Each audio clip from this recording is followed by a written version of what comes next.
When, at last, the spirit moved him, he bowed his head and stepped back from the edge.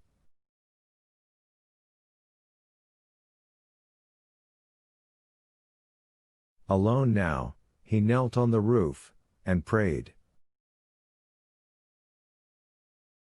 127. The images around him blurred, drifting in and out. Langdon's eyes slowly began to focus.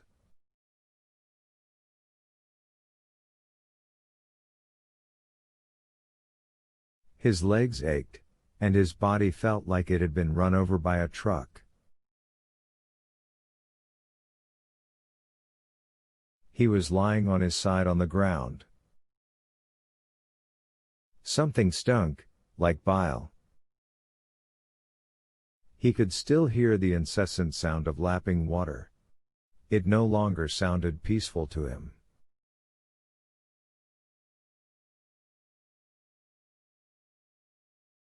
There were other sounds too, talking close around him. He saw blurry white forms. Were they all wearing white? Langdon decided he was either in an asylum or heaven. From the burning in his throat, Langdon decided it could not be heaven. "He's finished vomiting," one man said in Italian. "Turn him." The voice was firm and professional. Langdon felt hands slowly rolling him onto his back. His head swam.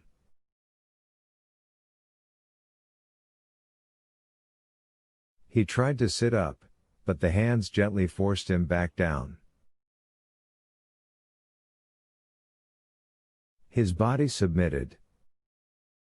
Then Langdon felt someone going through his pockets, removing items. Then he passed out cold. Dr. Jacobus was not a religious man, the science of medicine had bred that from him long ago.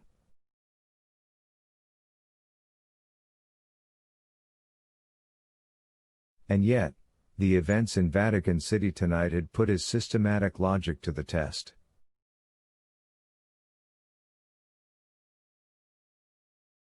Now bodies are falling from the sky?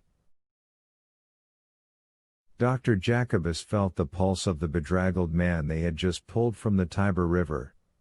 The doctor decided that God himself had hand-delivered this one to safety.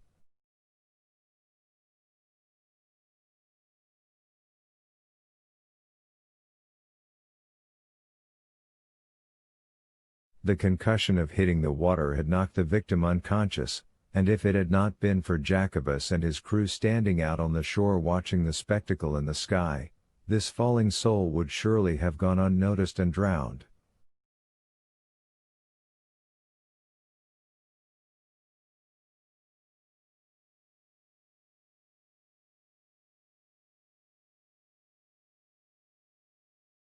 Americano, a nurse said, going through the man's wallet after they pulled him to dry land.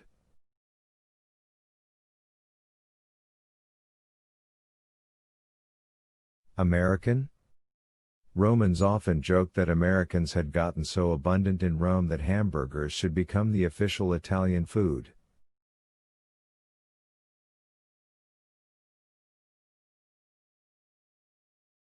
But Americans falling from the sky? Jacobus flicked a penlight in the man's eyes, testing his dilation. "Sir? Can you hear me? Do you know where you are?" The man was unconscious again. Jacobus was not surprised.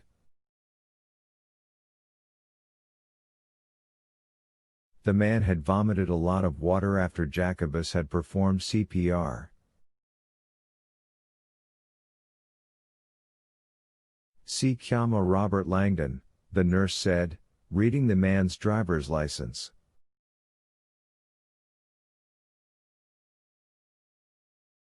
The group assembled on the dock all stopped short. Impossibile! Jacobus declared. Robert Langdon was the man from the television, the American professor who had been helping the Vatican.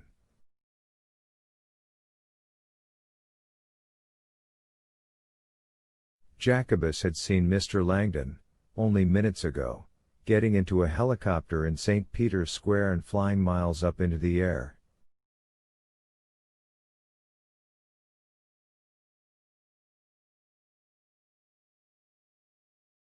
Jacobus and the others had run out to the dock to witness the antimatter explosion, a tremendous sphere of light like nothing any of them had ever seen.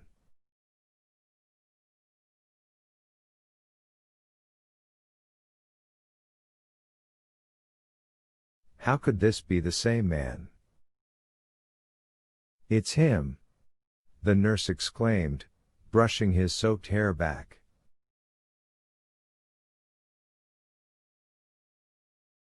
And I recognize his tweed coat. Suddenly someone was yelling from the hospital entryway. It was one of the patients. She was screaming, going mad, holding her portable radio to the sky and praising God.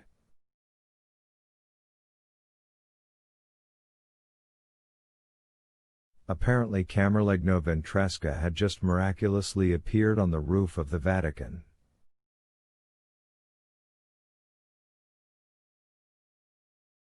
Dr. Jacobus decided, when his shift got off at 8 a.m., he was going straight to church.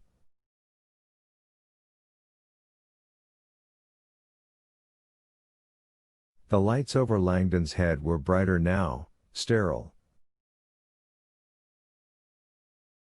He was on some kind of examination table.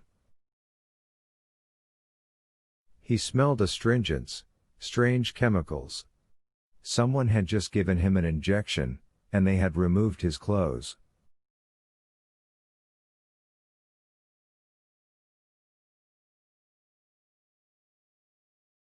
Definitely not gypsies, he decided in his semi-conscious delirium. Aliens, perhaps?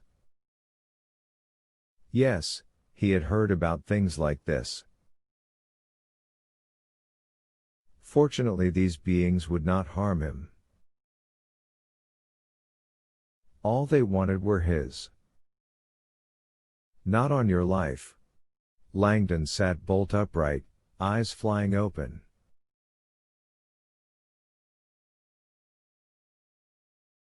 Attento! One of the creatures yelled, steadying him. His badge read Dr. Jacobus. He looked remarkably human.